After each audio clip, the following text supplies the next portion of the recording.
ਵਾਹਿਗੁਰੂ ਜੀ ਕਾ ਖਾਲਸਾ, ਵਾਹਿਗੁਰੂ ਜੀ ਕੀ ਫਤਿਹ। ਬੜੇ ਹੀ ਪਿਆਰ ਸਤਿਕਾਰ ਦੇ ਨਾਲ ਗੁਰੂ ਘਰ ਦੇ ਕੀਰਤਨੀਏ, ਸਤਿਕਾਰਯੋਗ, ਸਨਮਾਨਯੋਗ ਭਾਈ ਸਤਨਾਮ ਸਿੰਘ ਜੀ, ਭਾਈ ਲਖਬੀਰ ਸਿੰਘ ਜੀ ਆਪ ਜੀ ਨੂੰ ਕੀਰਤਨ ਸਰਵਣ ਕਰਾ ਰਹੇ ਸਨ। ਉਪਰੰਤ ਇਸ ਪਾਵਨ ਸਥਾਨ ਦੇ ਗ੍ਰੰਥੀ ਸਿੰਘ, ਸਤਿਕਾਰਯੋਗ, ਸਨਮਾਨਯੋਗ ਭਾਈ ਪਰਮਜੀਤ ਸਿੰਘ ਜੀ ਪਾਸੋਂ ਆਪ ਜੀ ਨੇ ਪਾਵਨ ਸ਼ਬਦ ਦਾ ਮੂਲ ਪਾਠ ਸਰਵਣ ਕੀਤਾ ਹੈ। ਇਹ ਪਾਵਨ ਸ਼ਬਦ ਗੌੜੀ ਰਾਗ ਦੇ ਵਿੱਚ ਪੰਜਵੇਂ ਪਾਤਸ਼ਾਹ ਧੰਨ ਸ਼੍ਰੀ ਗੁਰੂ ਅਰਜਨ ਦੇਵ ਜੀ ਦਾ ਉਚਾਰਿਆ ਹੋਇਆ ਸ਼੍ਰੀ ਗੁਰੂ ਗ੍ਰੰਥ ਸਾਹਿਬ ਮਹਾਰਾਜ ਜੀ ਦੇ ਪਾਵਨ ਅੰਗ 195 ਦੇ ਉੱਤੇ ਸਭਾਏਮਾਨ ਹੈ। ਸ਼ਹੀਦਾਂ ਦੇ ਸਿਰਤਾਜ ਬਾਣੀ ਕੇ ਬੋਹਿਤ ਧੰਨ ਧੰਨ ਸ਼੍ਰੀ ਗੁਰੂ ਅਰਜਨ ਦੇਵ ਜੀ ਮਹਾਰਾਜ ਜੋ ਉਪਦੇਸ਼ ਦੇ ਰਹੇ ਹਨ, ਇਸ ਪਾਵਨ ਸ਼ਬਦ ਨਾਲ ਜੁੜ ਕੇ ਗੁਰੂ ਸਾਹਿਬ ਜੀ ਦੇ ਉਪਦੇਸ਼ ਨੂੰ ਆਪਣਿਆਂ ਹਿਰਦਿਆਂ ਵਿੱਚ ਵਸਾਈਏ। ਮਨ ਬਿਰਤੀਆਂ ਇਕਾਗਰ ਕਰੋ, ਧਿਆਨ ਗੁਰੂ ਚਰਨਾਂ ਵਿੱਚ ਜੋੜੋ। ਇੱਕ ਵਾਰ ਉਚਾਰਨ ਕਰੋ ਜੀ, ਸਤਨਾਮ ਵਾਹਿਗੁਰੂ ਜੀ। ਗੌੜੀ ਮਹੱਲਾ ਪੰਜਵਾਂ।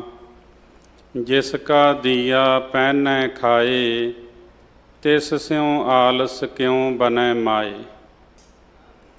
ਰਹਾਉ ਵਾਲੀ ਪੰਕਤੀ ਹੈ। ਖਸਮ ਵਿਸਾਰ ਆਨ ਕੰਮ ਲਾਗੈ, ਕੌਡੀ ਬਦਲੇ ਰਤਨ ਤਿਆਗੈ। ਰਹਾਉ ਕਹਿਣ ਤੋਂ ਭਾਵ ਹੈ ਕਿ ਪ੍ਰਮਾਤਮਾ ਨੂੰ ਭੁਲਾ ਕੇ ਪ੍ਰਭੂ ਦੀ ਯਾਦ ਤੋਂ ਬਿਨਾਂ ਮਨੁੱਖ ਹੋਰ ਕੰਮਾਂ ਵਿੱਚ ਲੱਗਾ ਹੋਇਆ ਹੈ। ਕਿਤੇ ਇਹ ਪਰਿਵਾਰ ਦੇ ਮੋਹ ਵਿੱਚ ਫਸਿਆ ਹੋਇਆ ਹੈ, ਕਿਤੇ ਮਾਇਆ ਦੇ ਮੋਹ ਵਿੱਚ ਫਸਿਆ ਹੋਇਆ ਹੈ, ਸੰਸਾਰ ਦੇ ਝਬੇਲਿਆਂ ਵਿੱਚ ਇਹ ਫਸਿਆ ਹੋਇਆ ਹੈ। ਕਹਿੰਦੇ ਇਸ ਤਰ੍ਹਾਂ ਪ੍ਰਭੂ ਨੂੰ ਭੁਲਾ ਕੇ ਮਾਨੋ ਕੌਡੀ ਬਦਲੇ ਰਤਨ ਤਿਆਗੇ। ਇਹ ਮਾਇਆ ਦੇ ਵਿੱਚ ਇਹਨੇ ਆਪਣੇ ਮਨ ਨੂੰ ਗਲਤਾਨ ਤਾਂ ਕਰ ਲਿਆ, ਕੌਡੀ ਮਾਇਆ। ਪਰ ਕਹਿੰਦੇ ਜਿਹੜਾ ਮਨੁੱਖਾ ਜਨਮ, ਜਿਸ ਨੂੰ ਹੀਰੇ ਵਰਗਾ ਜਨਮ ਗੁਰਬਾਣੀ ਵਿੱਚ ਕਿਹਾ ਹੈ, ਕਹਿੰਦੇ ਉਸ ਨੂੰ ਅਜਾਈਂ ਹੀ ਗਵਾ ਦਿੰਦਾ ਹੈ ਮਾਇਆ ਦੇ ਮੋਹ ਵਿੱਚ ਫਸ ਕੇ। ਮਨੁੱਖ ਦੇ ਜੀਵਨ ਦੀ ਜਦੋਂ ਅਸੀਂ ਰੂਪ ਰੇਖਾ ਵੇਖਦੇ ਹਾਂ, ਸੰਸਾਰ 'ਤੇ ਆਉਂਦਾ ਹੈ, ਪਰਮਾਤਮਾ ਨੂੰ ਭੁਲਾ ਕੇ ਕੰਮ ਧੰਦਿਆਂ ਵਿੱਚ ਲੱਗ ਜਾਂਦਾ ਹੈ, ਸਾਰੀ ਉਮਰ ਵਿਹਾ ਕੇ ਇੱਥੋਂ ਤੁਰ ਜਾਂਦਾ ਹੈ। ਬੜਾ ਸੋਹਣਾ ਲਿਖਿਆ, ਕਹਿਣ ਲੱਗੇ ਪਹਿਲੇ ਪਿਆਰ ਲੱਗਾ ਥਣ ਦੁੱਧ, ਦੂਜੇ ਮਾਏ ਬਾਪ ਕੀ ਸੁੱਧ, ਤੀਜੇ ਭਈਆ ਭਾਬੀ ਬੇਬ, ਚੌਥੇ ਪਿਆਰ ਉਪੰਨੀ ਖੇਡ, ਪੰਜਵੇਂ ਖਾਨ ਪੀਅਨ ਕੀ ਧਾਤ, ਛੇਵੇਂ ਕਾਮ ਨਾ ਪੁੱਛੈ ਜਾਤ, ਸਤਵੇਂ ਸੰਜ ਕੀਆ ਘਰ ਵਾਸ, ਅੱਠਵੇਂ ਕ੍ਰੋਧ ਹੋਆ ਤਨ ਨਾਸ, ਨਾਵੇਂ ਧੌਲੇ ਉਭੇ ਸਾਹ। ਇਹ ਹੈ ਕਿ ਮਨੁੱਖ ਜਨਮ ਲੈ ਕੇ ਸੰਸਾਰ 'ਤੇ ਆਉਂਦਾ ਹੈ।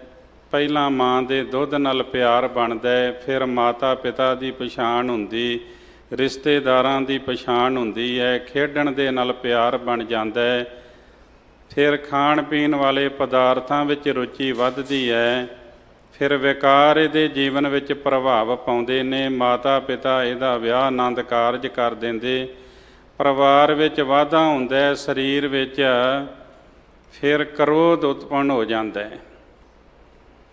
ਕਾਮ ਦੇ ਨਾਲ ਕ੍ਰੋਧ ਹੁਣ ਪ੍ਰਭਾਵਸ਼ਾਲੀ ਹੋ ਗਿਆ। ਕਾਮ ਕ੍ਰੋਧ ਕਾਇਆ ਕੋ ਗੱਲ ਹੈ, ਜਿਉਂ ਕੰਚਨ ਸੁਹਾਗਾ ਢਾਲੈ। ਹੁਣ ਅੰਦਰ ਵਿਕਾਰ ਜਿਹੜੇ ਨੇ ਪ੍ਰਬਲ ਹੋ ਗਏ। ਫਿਰ ਇੱਕ ਅਵਸਥਾ ਆਈ, ਜਿਹੜੇ ਕਾਲੇ ਕੇਸ ਸਨ ਉਹ ਚਿੱਟੇ ਹੋ ਗਏ, ਧੌਲੇ, ਸਾਹ ਰੋਕ ਰੋਕ ਕੇ ਆਉਣ ਲੱਗੇ। ਗਏ ਸੰਗੀਤ ਪੁਕਾਰੀ ਤਾਂ। ਇੱਕ ਸਮਾਂ ਆਇਆ, ਇਹ ਸੰਸਾਰ ਤੋਂ ਚਲੇ ਗਿਆ ਅਤੇ ਪਰਿਵਾਰ ਨੇ ਧਾਹਾਂ ਮਾਰੀਆਂ। ਆਇਆ ਗਿਆ ਮੋਇਆ ਨਾਉ, ਪਿਛੇ ਪਤਲ ਸਦਿਓ ਕਾਵ, ਨਾਨਕ ਮਨਮੁਖ ਅੰਧ ਪਿਆਰ, ਬਾਜ ਗੁਰੂ ਡੁੱਬਾ ਸੰਸਾਰ। ਇਸ ਤਰ੍ਹਾਂ ਬੰਦਾ ਆਪਣੇ ਜੀਵਨ ਨੂੰ ਅਜਾਈਂ ਹੀ ਗਵਾ ਦਿੰਦਾ ਹੈ। ਇੱਥੇ ਆ ਕੇ ਬਹੁਤੇ ਮਿੱਤਰ ਬਣਾ ਲੈਂਦਾ ਹੈ, ਪਰਿਵਾਰ ਦੇ ਨਾਲ ਪ੍ਰੀਤ ਪਾ ਲੈਂਦਾ ਹੈ, ਮਾਇਆ ਦੇ ਨਾਲ ਮੋਹ ਵਧਾ ਲੈਂਦਾ ਹੈ। ਅਤੇ ਕਬੀਰ ਸਾਹਿਬ ਜੀ ਨੇ ਇੱਕ ਗੱਲ ਸਮਝਾਈ, ਕਹਿਣ ਲੱਗੇ ਕਬੀਰ ਸੂਖ ਨਾ ਇਹ ਜੁਗ, ਕਰੇ ਜੋ ਬਹੁਤੇ ਮੀਤ, ਜੋ ਚਿਤ ਰਾਖੈ ਏਕ ਸਿਉ, ਤੇ ਸੁਖ ਪਾਵੈ ਨੀਤ। ਜਿਹੜਾ ਬਹੁਤੇ ਮਿੱਤਰ ਬਣਾ ਲਵੇ ਉਹਨੂੰ ਸੁੱਖ ਪ੍ਰਾਪਤ ਨਹੀਂ ਹੁੰਦਾ। ਜਿਹੜਾ ਸੰਸਾਰ ਵਿੱਚ ਵਿਚਰਦੇ ਹੋਏ ਆਪਣੀ ਚਿੱਤ ਨੂੰ, ਆਪਣੀ ਸੁਰਤ ਨੂੰ ਇੱਕ ਪਰਮਾਤਮਾ ਦੇ ਵਿੱਚ ਟਿਕਾ ਕੇ ਰੱਖੇ, ਉਸੇ ਨੂੰ ਹੀ ਸੁੱਖ ਮਿਲਦਾ ਹੈ। ਨਹੀਂ ਤੇ ਬੰਦਾ ਪਦਾਰਥਾਂ ਵਿੱਚੋਂ ਸੁੱਖ ਭਾਲਦਾ ਹੈ, ਬੰਦਾ ਪਰਿਵਾਰ ਵਿੱਚੋਂ ਸੁੱਖ ਭਾਲਦਾ ਹੈ, ਬੰਦਾ ਮਾਇਆ ਵਿੱਚੋਂ ਸੁੱਖ ਭਾਲਦਾ ਹੈ। ਕੁਝ ਸਮੇਂ ਦੇ ਸੁੱਖ ਤੇ ਮਿਲ ਜਾਂਦੇ ਇਹਨੂੰ ਸਰੀਰਕ ਸੁੱਖ, ਪਰ ਮਨ ਦਾ, ਆਤਮਾ ਦਾ ਸੁੱਖ ਇਹਨੂੰ ਨਹੀਂ ਮਿਲਦਾ। ਕਿਉਂਕਿ ਬੰਦੇ ਨੇ ਜਿਸ ਵਾਸਤੇ ਆਇਆ ਉਹ ਕੰਮ ਹੀ ਨਹੀਂ ਕੀਤਾ। ਅਰਦਾਸ ਕੀਤੀ, ਕਹਿਣ ਲੱਗੇ ਰਾਖ ਲਿਓ ਹਮ ਤੇ ਬਿਗਰੀ। ਕਹਿੰਦੇ ਪ੍ਰਭੂ ਜੀ ਆਪ ਜੀ ਦੀ ਸ਼ਰਨ ਆਇਆ, ਮੇਰੀ ਰੱਖਿਆ ਕਰੋ। ਮੇਰੇ ਤੋਂ ਬੜਾ ਮਾੜਾ ਕੰਮ ਹੋ ਗਿਆ, ਬੜੀ ਭੁੱਲ ਹੋ ਗਈ ਹੈ, ਮੈਂ ਬੜੀ ਵੱਡੀ ਗਲਤੀ ਕੀਤੀ ਹੈ। ਕੀ ਕੀਤਾ ਹੈ? ਸੀਲ ਧਰਮ ਜਪ ਭਗਤ ਨਾ ਕੀਨੀ, ਹਉ ਅਭਮਾਨ ਟੇਢ ਪਗਰੀ। ਮੈਂ ਚੰਗਾ ਸੁਭਾਅ ਨਹੀਂ ਬਣਾਇਆ, ਮੈਂ ਆਪਣੇ ਫਰਜ਼ ਨੂੰ ਨਹੀਂ ਪਛਾਣਿਆ। ਸੀਲ ਕਹਿੰਦੇ ਸੁਭਾਅ, ਚੰਗਾ ਸੁਭਾਅ। ਧਰਮ ਆਪਣੇ ਫਰਜ਼ਾਂ ਨੂੰ ਪਹਿਚਾਨਣਾ। ਮੈਂ ਨਹੀਂ ਕਰ ਸਕਿਆ ਐਸਾ, ਮੈਂ ਤੇਰੀ ਬੰਦਗੀ ਨਹੀਂ ਕੀਤੀ, ਜਪ ਬੰਦਗੀ ਵਿੱਚ ਆਉਂਦਾ ਹੈ। ਤੇਰੀ ਭਗਤੀ ਨਹੀਂ ਕੀਤੀ, ਮੈਂ ਤਾਂ ਅਹੰਕਾਰ ਦੇ ਆਸਰੇ ਪੁੱਠੇ ਰਸਤੇ 'ਤੇ ਚੱਲਦਾ ਰਿਹਾ, ਪੁੱਠੀ ਚਾਲ ਹੀ ਪਕੜੀ ਰੱਖੀ। ਟੇਢ ਪਗਰੀ, ਪਗਰੀ ਤੋਂ ਭਾਵ ਹੈ ਪਕੜੀ, ਫੜ ਲਈ। ਮੈਂ ਪੁੱਠੀ ਚਾਲ ਫੜ ਲਈ, ਮੈਂ ਪੁੱਠੇ ਰਸਤੇ ਉੱਤੇ ਚੱਲਦਾ ਰਿਹਾ, ਟੇਢੇ ਰਸਤੇ ਉੱਤੇ ਚੱਲਦਾ ਰਿਹਾ। ਇਹ ਮੇਰੀ ਗਲਤੀ ਹੈ, ਤੁਸੀਂ ਕਿਰਪਾ ਕਰੋ, ਮੈਂ ਤੁਹਾਡੀ ਸ਼ਰਨ ਆਇਆ, ਮੈਨੂੰ ਬਖਸ਼ ਲਓ। ਸ਼ਰਨ ਪਰੇ ਕੀ ਰਾਖ ਦਿਆਲਾ। ਹੋਰ ਮੈਂ ਕੀ ਕੀਤਾ? ਅਮਰ ਜਾਨ ਸੰਚੀਏ ਕਾਇਆ, ਇਹ ਮਿਥਿਆ ਕਾਚੀ ਗਗਰੀ। ਕਿਤੇ ਸਰੀਰ ਨੂੰ ਹੀਰੇ ਦੇ ਨਾਲ ਤੁਲਨਾ ਦਿੱਤੀ, ਇਸ ਮਨੁੱਖਾ ਜਨਮ ਨੂੰ। ਕਿਤੇ ਸਰੀਰ ਨੂੰ ਕੱਚੀ ਗਾਗਰ ਵੀ ਕਿਹਾ, ਘੜੇ ਦੇ ਸਮਾਨ ਕਿਹਾ। ਜਿੱਦਾਂ ਘੜੇ ਨੂੰ ਇੱਕ ਠਣਕਾ ਲੱਗੇ ਤੇ ਟੁੱਟ ਜਾਂਦਾ ਹੈ, ਇਸੇ ਤਰ੍ਹਾਂ ਸਰੀਰ ਦਾ ਵੀ ਕੋਈ ਪਤਾ ਨਹੀਂ ਚੱਲਦਾ। ਅੱਖ ਝਮਕਣ ਜਿੰਨਾ ਸਮਾਂ ਲੱਗਦਾ ਹੈ, ਆਤਮਾ ਉਡਾਰੀ ਮਾਰ ਕੇ ਉਹ ਜਾਂਦਾ ਹੈ ਅਤੇ ਸਰੀਰ ਮਿੱਟੀ ਹੋ ਕੇ ਇੱਥੇ ਡਿੱਗ ਪੈਂਦਾ ਹੈ। ਅਮਰ ਜਾਨ ਸੰਚੀਏ ਕਾਇਆ, ਇਹ ਮਿਥਿਆ ਕਾਚੀ ਗਗਰੀ। ਮੈਂ ਸਰੀਰ ਨੂੰ ਨਾ ਮਰਨ ਵਾਲਾ ਸਮਝ ਕੇ ਇਹਨੂੰ ਪਾਲਦਾ ਰਿਹਾ। ਇਹ ਸੂਝ ਤੇ ਕਦੇ ਪੈਦਾ ਹੀ ਨਹੀਂ ਹੋਈ ਕਿ ਇਹ ਤਾਂ ਕੱਚੀ ਗਾਗਰ ਹੈ, ਇਹ ਤਾਂ ਕੱਚਾ ਘੜਾ ਹੈ। ਇਹ ਵਿਚਾਰ ਤੇ ਮੇਰੇ ਮਨ ਵਿੱਚ ਆਇਆ ਹੀ ਨਹੀਂ। ਜਿਸੇ ਨਿਵਾਜ ਸਾਜ ਹਮ ਕੀਏ, ਤਿਸੇ ਵਿਸਾਰ ਅਵਰ ਲਗਰੀ। ਖਸਮ ਵਿਸਾਰ ਆਨ ਕੰਮ ਲਾਗੈ, ਕੌਡੀ ਬਦਲੇ ਰਤਨ ਤਿਆਗੈ। ਜਿਸ ਪਰਮਾਤਮਾ ਨੇ ਨਿਵਾਜਣ ਤੋਂ ਭਾਵ ਹੈ ਮਿਹਰ ਕਰਨੀ, ਮਿਹਰ ਕਰਕੇ ਸਾਡਾ ਸੋਹਣਾ ਸਰੀਰ ਬਣਾ ਕੇ ਸੰਸਾਰ 'ਤੇ ਭੇਜਿਆ, ਉਸ ਪਰਮਾਤਮਾ ਨੂੰ ਭੁਲਾ ਕੇ ਮੈਂ ਹੋਰ ਪਾਸੇ ਹੀ ਚਿੱਤ ਜੋੜੀ ਰੱਖਿਆ। ਉਸ ਪਰਮਾਤਮਾ ਦਾ ਮੈਂ ਕਦੇ ਧਿਆਨ ਹੀ ਨਹੀਂ ਧਰਦਾ, ਕਦੇ ਉਸ ਪਰਮਾਤਮਾ ਨੂੰ ਮੈਂ ਯਾਦ ਹੀ ਨਹੀਂ ਕੀਤਾ। ਅਤੇ ਜਦੋਂ ਪੰਜਵੇਂ ਪਾਤਸ਼ਾਹ ਨੇ ਮਨੁੱਖ ਨੂੰ ਪੁੱਛ ਹੀ ਲਿਆ, ਮੁੱਖ ਤਲੇ ਪੈਰ ਉੱਪਰੇ ਵਸੰਦੋ ਕੋਹਥੜੇ ਥਾਏ, ਨਾਨਕ ਸੋ ਧਣੀ ਕਿਉਂ ਵਿਸਾਰਿਓ। ਉਧਰ ਹੈ ਜਿਸ ਦਿਨ ਆਏ, ਜਿਸ ਪਰਮਾਤਮਾ ਦਾ ਨਾਮ ਜਪਨ ਕਰਕੇ ਤੇਰਾ ਉਧਾਰ ਹੋਇਆ, ਉਹਨੂੰ ਕਿਉਂ ਭੁਲਾ ਦਿੱਤਾ? ਤੇ ਬੰਦੇ ਕੋਲ ਕੋਈ ਜਵਾਬ ਨਹੀਂ ਸੀ। ਫਿਰ ਪੰਜਵੇਂ ਪਾਤਸ਼ਾਹ ਸੁਖਮਣੀ ਸਾਹਿਬ ਦੀ ਬਾਣੀ ਵਿੱਚ ਉਸ ਪਰਮਾਤਮਾ ਅੱਗੇ ਅਰਦਾਸ ਕਰਦੇ ਨੇ, ਕਹਿੰਦੇ ਨੇ ਇਹ ਬੰਦਾ ਨਾ ਸ਼ੁਕਰਾ ਹੈ, ਤੂੰ ਇਹਨੂੰ ਬਖਸ਼ ਲੈ। ਇਹ ਨਿਰਗੁਣ ਗੁਣ ਕਛੂ ਨਾ ਛੀਜੈ। ਇਹ ਜਿਹੜਾ ਬੰਦਾ ਹੈ ਇਹਦੇ ਵਿੱਚ ਕੋਈ ਗੁਣ ਨਹੀਂ ਹੈ। ਬਖਸ਼ ਲੈ ਤੋ ਨਾਨਕ ਛੀਜੈ। ਜੇ ਤੂੰ ਇਹਨੂੰ ਬਖਸ਼ ਲਏਗਾ ਤੇ ਫਿਰ ਇਹ ਆਪਣੇ ਜੀਵਨ ਮਨੋਰਥ ਵਿੱਚ ਕਾਮਯਾਬ ਹੋ ਜਾਏਗਾ। ਪਰ ਬਹੁਤਾਤ ਦੇ ਵਿੱਚ ਬੰਦਾ ਜਿਹੜਾ ਏ ਉਹ ਇਸ ਬੰਨੇ ਧਿਆਨ ਨਹੀਂ ਧਰਦਾ। ਬਹਿਤੀ ਜਾਤ ਕਦੇ ਦ੍ਰਿਸ਼ਟ ਨਾ ਧਾਰਤ, ਮਿਥਿਆ ਮੋਹ ਬੰਦੇ ਨਿਤ ਪਾਰਚ। ਨਾਸਵੰਤ ਪਦਾਰਥਾਂ ਦੇ ਹੀ ਬੰਨ ਨੂੰ ਬੰਨਦਾ ਰਹਿੰਦਾ। ਉਮਰਾਂ ਰੂਪੀ ਨਦੀ ਵਹਿੰਦੀ ਜਾ ਰਹੀ ਹੈ, ਪਰ ਇੱਧਰ ਕਦੇ ਇਹਨੇ ਧਿਆਨ ਹੀ ਨਹੀਂ ਧਰਿਆ। ਕਹਿੰਦੇ ਜਿਹਨੇ ਰੱਬ ਨੇ ਸੋਹਣਾ ਬਣਾ ਕੇ ਇਹ ਜਨਮ ਦੇ ਕੇ ਸੰਸਾਰ 'ਤੇ ਭੇਜਿਆ, ਤਿਸੇ ਵਿਸਾਰ ਅਵਰ ਲੱਗਰੀ, ਉਹਨੂੰ ਭੁਲਾ ਕੇ ਹੋਰ ਪਾਸੇ ਲੱਗੇ ਹੋਏ, ਉਹਦਾ ਧਿਆਨ ਹੀ ਨਹੀਂ ਧਰਿਆ। ਤੇ ਫਿਰ ਇੱਥੇ ਇੱਕ ਗੱਲ ਕਹੀ ਨਿਮਰਤਾ ਵਿੱਚ ਆ ਕੇ, ਕਹਿਣ ਲੱਗੇ ਸੰਦਕ ਤੋਹੇ ਸਾਧ ਨਹੀਂ ਕਹੀਓ।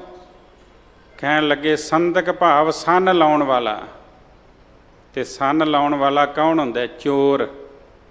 ਸੰਦਕ ਤੋਂ ਭਾਵ ਹੈ ਚੋਰ। ਤੇ ਸਾਡੇ ਵੱਡੇ ਵਡੇਰੇ ਬਜ਼ੁਰਗ ਸਾਡੇ ਉਹ ਪਤਾ ਕੀ ਕਹਿੰਦੇ ਹੁੰਦੇ ਸਨ? ਜਿਹੜਾ ਬੱਚਾ ਕੰਮ ਨਹੀਂ ਸੀ ਕਰਦਾ, ਉਹ ਕਹਿੰਦੇ ਹੁੰਦੇ ਸਨ ਇਹ ਕੰਮ ਚੋਰ ਹੈ, ਕੰਮ ਤੋਂ ਜੀ ਚਰਾਉਂਦਾ ਹੈ, ਕੰਮ ਚੋਰ ਹੈ। ਤੇ ਜਿਹੜਾ ਨਾਮ ਤੋਂ ਜੀ ਚਰਾਵੇ ਫਿਰ ਉਹ ਨਾਮ ਚੋਰ ਹੋਇਆ।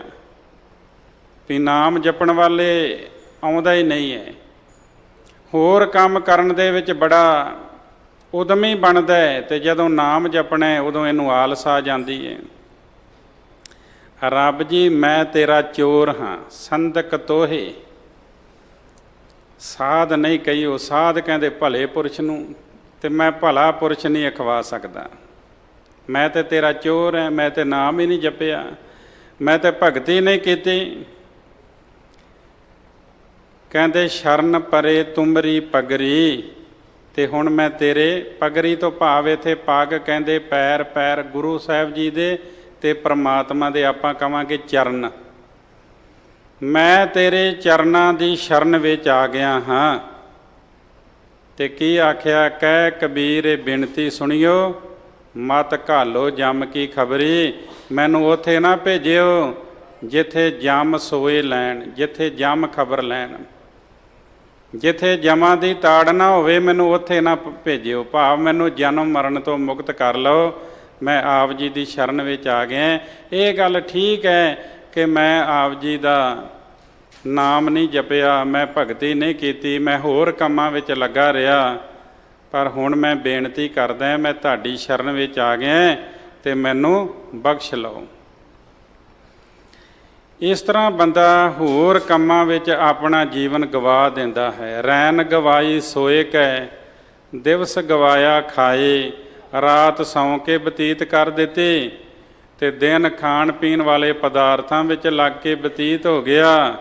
ਹੀਰੇ ਜੈਸਾ ਜਨਮ ਹੈ, ਕੌਡੀ ਬਦਲੇ ਜਾਏ। ਇਹ ਹੀਰੇ ਵਰਗਾ ਅਮੋਲਕ ਜਨਮ ਹੈ, ਤੇ ਬੰਦਾ ਕੌਡੀਆਂ ਦੇ ਭਾਅ ਗਵਾ ਦਿੰਦਾ ਹੈ, ਕੌਡੀਆਂ ਦੇ ਭਾਅ। ਇੱਕ ਲੱਕੜਹਾਰਾ ਸੀ, ਉਹ ਜਾ ਕੇ ਜੰਗਲ ਦੇ ਵਿੱਚ ਲੱਕੜਾਂ ਕੱਟਦਾ ਸੀ। ਇੱਕ ਦਿਨ ਕਿਸੇ ਬਾਦਸ਼ਾਹ ਦੀ ਨਜ਼ਰ ਪੈ ਗਈ। ਉਹਨੇ ਆਵਾਜ਼ ਮਾਰ ਕੇ ਉਹਨੂੰ ਨਵਾਜਿਆ ਇਸ ਤਰ੍ਹਾਂ ਕਿ ਉਹਨੂੰ ਇੱਕ ਚੰਦਨ ਦਾ ਬਾਗ ਦਾਨ ਕਰ ਦਿੱਤਾ। ਕਹਿਣ ਲੱਗੇ ਚੰਦਨ ਦਾ ਬਾਗ ਬੜਾ ਕੀਮਤੀ ਹੈ, ਅੱਜ ਤੋਂ ਤੂੰ ਇਹਦਾ ਮਾਲਕ ਹੈ। ਕੁਝ ਸਮਾਂ ਬਤੀਤ ਹੋਇਆ, ਬਾਦਸ਼ਾਹ ਨੂੰ ਲੱਕੜ ਦੀ ਲੋੜ ਪਈ, ਮੰਤਰੀ ਨੂੰ ਭੇਜਿਆ, ਵਜ਼ੀਰ ਨੂੰ ਭੇਜਿਆ ਵੀ ਜਾਓ ਲੱਕੜਹਾਰੇ ਦੇ ਕੋਲੋਂ ਲੱਕੜ ਲੈ ਕੇ ਆਓ। ਪਰ ਜਿੰਨੀ ਲੱਕੜ ਲੈਣੀ ਹੈ ਉਹਦੇ ਪੈਸੇ ਜ਼ਰੂਰ ਦੇਣੇ। ਅਹਿਸਾਨ ਨਹੀਂ ਜਤਾਉਣਾ ਕਿ ਅਸੀਂ ਬਾਗ ਦਾਨ ਦਿੱਤਾ ਸੀ, ਇਸ ਗੱਲ ਨੂੰ ਭੁੱਲ ਜਾਣਾ। ਹੁਣ ਵਜ਼ੀਰ ਗਿਆ ਏ ਤੇ ਲੱਕੜਹਾਰੇ ਨੂੰ ਕਿਹਾ ਵੀ ਇਸ ਤਰ੍ਹਾਂ ਬਾਦਸ਼ਾਹ ਨੂੰ ਲੱਕੜ ਦੀ ਲੋੜ ਪੈ ਗਈ ਹੈ ਤੇ ਆਪ ਜੀ ਨੇ ਲੱਕੜ ਭੇਜਣੀ ਇੰਨੀ। ਉਹ ਕਹਿਣ ਲੱਗਾ ਵੀ 1 ਮਿੰਟ ਰੁਕ ਜਾਓ।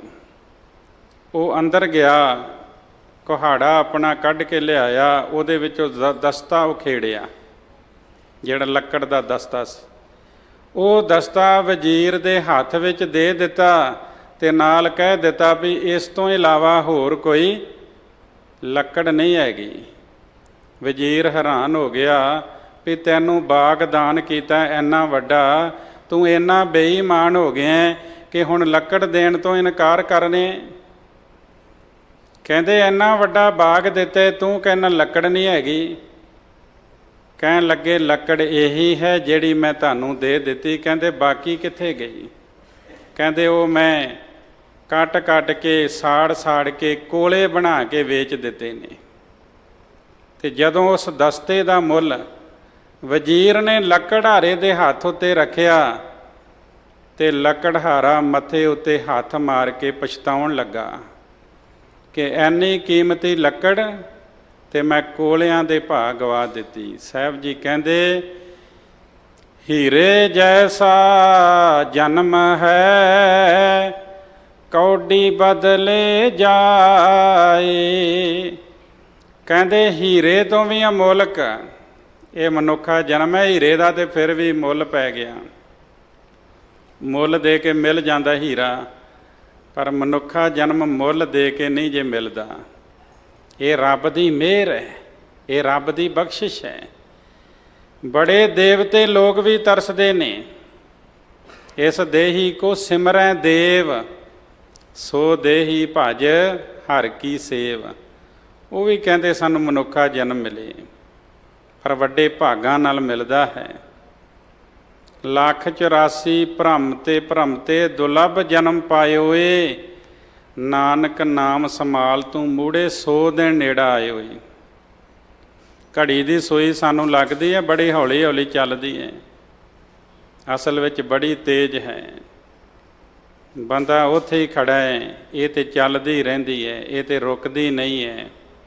ਕਹਿੰਦਾ ਮੈਂ ਤੇ ਟਾਈਮ ਪਾਸ ਕਰ ਰਿਹਾ। ਭੋਲਿਆ, ਟਾਈਮ ਦੇ ਨਾਲ ਨਾਲ ਚੱਲਿਆ ਜਾਵੇ ਬੜੀ ਵੱਡੀ ਪ੍ਰਾਪਤੀ ਹੈ। ਅੱਜ ਤੱਕ ਤਾਂ ਕੋਈ ਟਾਈਮ ਨੂੰ ਪਾਸ ਨਹੀਂ ਕਰ ਸਕਿਆ।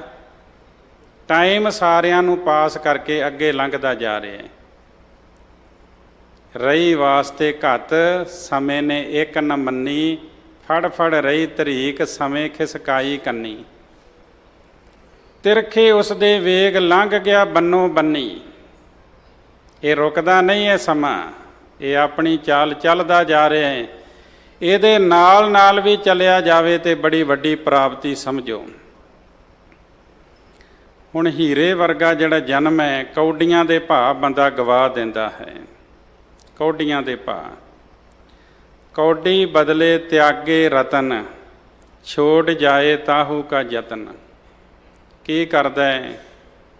ਮਾਇਆ ਦੇ ਬਦਲੇ ਆਪਣਾ ਮਨੁੱਖਾ ਜਨਮ, ਇਹਦੇ ਵੱਲ ਵੀ ਧਿਆਨ ਨਹੀਂ ਦਿੰਦਾ ਤੇ ਪ੍ਰਮਾਤਮਾ ਦੇ ਨਾਮ ਵੱਲ ਵੀ ਧਿਆਨ ਨਹੀਂ ਦਿੰਦਾ। ਮਨੁੱਖਾ ਜਨਮ ਵੀ ਇੱਕ ਰਤਨ ਹੈ, ਪ੍ਰਭੂ ਦਾ ਨਾਮ ਵੀ ਇੱਕ ਰਤਨ ਹੈ। ਜਿਹੜੀ ਮਾਇਆ ਨੇ ਸਾਥ ਨਹੀਂ ਦੇਣਾ, ਉਸ ਦੇ ਨਾਲ ਬੰਦਾ ਪਿਆਰ ਪਾਉਂਦਾ ਹੈ, ਉਸ ਨੂੰ ਪਕੜਨਾ ਚਾਹੁੰਦਾ ਹੈ। ਤੇ ਜਿੰਨਾ ਚਿਰ ਤੁਸੀਂ ਮਾਇਆ ਨੂੰ ਪਕੜਨਾ ਚਾਹੋਗੇ, ਹੱਥ ਨਹੀਂ ਆਉਂਦੀ, ਅੱਗੇ ਅੱਗੇ ਦੌੜਦੀ ਰਹਿੰਦੀ ਹੈ। ਇੱਕ ਬੱਚਾ ਸੂਰਜ ਵੱਲ ਪਿੱਠ ਕਰਕੇ ਪਰਛਾਵੇਂ ਨੂੰ ਪਕੜਨ ਦੀ ਕੋਸ਼ਿਸ਼ ਕਰੇ ਤੇ ਪਰਛਾਵਾਂ ਵੀ ਓਨਾ ਹੀ ਦੌੜੀ ਜਾਂਦਾ ਹੈ ਅੱਗੇ। ਜਦੋਂ ਸਿਆਣਾ ਪੁਰਸ਼ ਸਮਝਾਵੇ ਵੀ ਬੇਟਾ ਸੂਰਜ ਵੱਲ ਮੁੱਖ ਕਰਕੇ ਦੌੜ, ਇਹ ਪਰਛਾਵਾਂ ਤੇਰੇ ਪਿੱਛੇ ਪਿੱਛੇ ਦੌੜੇਗਾ।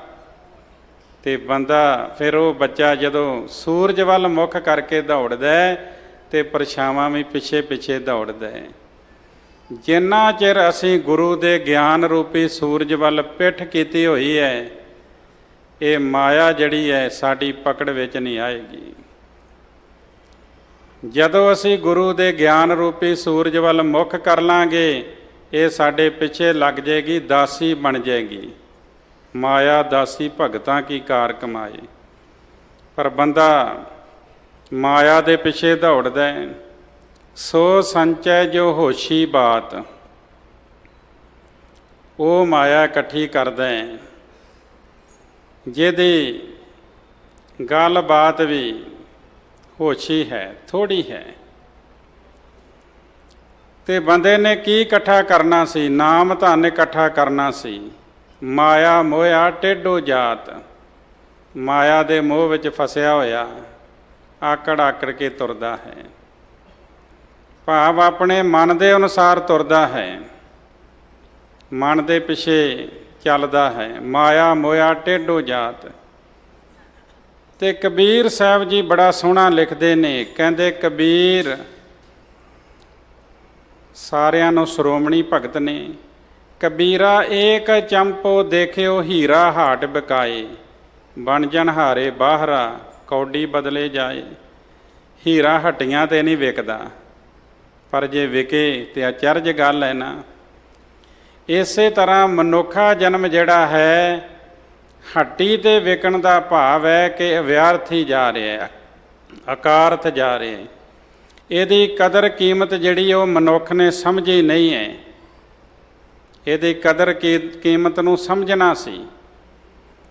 ਔਰ ਇਸ ਮਨੁੱਖਾ ਜਨਮ ਦੇ ਵਿੱਚ ਹੀ ਇੱਕ ਪਲੇਟਫਾਰਮ ਦਿੱਤਾ ਹੈ ਜਿੱਥੇ ਬੰਦਾ ਜਨਮ ਮਰਨ ਤੋਂ ਮੁਕਤ ਹੋ ਸਕਦਾ ਹੈ, ਪਰਮਾਤਮਾ ਦੇ ਦਰ 'ਤੇ ਪ੍ਰਵਾਨ ਹੋ ਸਕਦਾ ਹੈ। ਉਸ ਪਰਮਾਤਮਾ ਨੇ ਤੇ ਬੜੀ ਕਿਰਪਾ ਕੀਤੀ। ਜੀਉ ਪਾਏ ਤਨ ਸਾਜਿਆ, ਰੱਖਿਆ ਬਣਤ ਬਣਾਏ। ਉਹਨੇ ਤੇ ਜਿੰਦ ਟਿਕਾ ਕੇ ਸਰੀਰ ਵਿੱਚ ਸਰੀਰ ਨੂੰ ਬਣਾਇਆ, ਸੋਹਣਾ ਸ਼ਿੰਗਾਰਿਆ। ਅੱਖੀਂ ਦੇਖੈ ਜੇਵਾ ਬੋਲੇ, ਕੰਨੀ ਸੁਰਤ ਸਮਾਏ। ਬੰਦਾ ਅੱਖਾਂ ਨਾਲ ਵੇਖਦਾ, ਜੇਬਾਂ ਨਾਲ ਬੋਲਦਾ ਹੈ, ਕੰਨਾਂ ਦੇ ਨਾਲ ਸੁਣਦਾ ਹੈ। ਬੜੀ ਕਿਰਪਾ ਕੀਤੀ। ਜਿਨ੍ਹਾਂ ਨੂੰ ਦਿਸਦਾ ਨਹੀਂ ਉਹਨਾਂ ਨੂੰ ਸਮਝੋ, ਪੁੱਛੋ ਉਹਨਾਂ ਨੂੰ ਕੀ ਕੀਮਤ ਹੈ। ਜਿਨ੍ਹਾਂ ਨੂੰ ਸੁਣਦਾ ਨਹੀਂ ਉਹਨਾਂ ਨੂੰ ਪੁੱਛੋ ਕਿੰਨਾ ਵੱਡਾ ਘਾਟਾ ਪੈ ਗਿਆ। ਜਿਹੜੇ ਬੋਲ ਨਹੀਂ ਸਕਦੇ ਉਹਨਾਂ ਨੂੰ ਪੁੱਛੋ ਵੀ ਕੀ ਕੀਮਤ ਹੈ ਇਸ ਰਸਨਾ ਦੀ। ਪੈਰੀਂ ਚੱਲੇ ਹੱਥੀਂ ਕਰਨਾ, ਦਿੱਤਾ ਪਹਿਨਾ ਖਾਏ। ਬੰਦਾ ਪੈਰਾਂ ਦੇ ਨਾਲ ਚੱਲਦਾ ਹੈ, ਹੱਥਾਂ ਦੇ ਨਾਲ ਕੰਮ ਕਰਦਾ ਹੈ, ਪਰਮਾਤਮਾ ਦਾ ਦਿੱਤਾ ਹੋਇਆ ਵਸਤਰ ਪਹਿਨਦਾ ਹੈ, ਦਿੱਤੀ ਹੋਈ ਖੁਰਾਕ ਖਾਂਦਾ ਹੈ। ਜਿਸ ਪਰਮਾਤਮਾ ਨੇ ਖੁਰਾਕ ਤੇ ਪੁਸ਼ਾਕ ਦਿੱਤੀ ਉਹਨੂੰ ਯਾਦ ਕਰਨਾ ਸੀ, ਪਰ ਹੋਇਆ ਕਿ ਖਸਮ ਵਿਸਾਰ ਆਨ ਕੰਮ ਲੱਗ ਗਏ। ਪਰਮਾਤਮਾ ਨੂੰ ਭੁਲਾ ਕੇ ਹੋਰ ਪਾਸੇ ਲੱਗ ਗਿਆ, ਹੋਰ ਕਾਰਜਾਂ ਵਿੱਚ ਲੱਗ ਗਿਆ। ਕੌਡੀ ਬਦਲੇ ਰਤਨ ਤਿਆਗੇ, ਜਿਨ ਰਚ ਰਚਿਆ ਤਿਸੇ ਨਾ ਜਾਣੇ। ਜਿਸ ਪਰਮਾਤਮਾ ਨੇ ਇਹਦਾ ਸਰੀਰ ਬਣਾਇਆ ਉਸ ਨੂੰ ਜਾਣਦਾ ਪਛਾਣਦਾ ਹੀ ਨਹੀਂ। ਅੰਧਾ ਅੰਧ ਕਮਾਏ, ਮਾਇਆ ਮੋਹ ਵਿੱਚ ਅੰਧਾ ਹੋਇਆ ਮਨੁੱਖ ਉਹ ਜਿਹੜੇ ਹੀ ਪਿਆ ਰਹਿੰਦਾ ਹੈ। ਤੇ ਇਹ ਜਿਹੜਾ ਸਰੀਰ ਹੈ ਇਹ ਮਿਲਿਆ ਹੈ ਤੇ ਇਹਦੀ ਕਦਰ ਨੂੰ ਸਮਝ। ਜਾਂ ਭੱਜੇ ਤਾਂ ਠੀਕਰ ਹੋਵੇ, ਘਾੜ ਤੇ ਘੜੀ ਨਾ ਜਾਏ।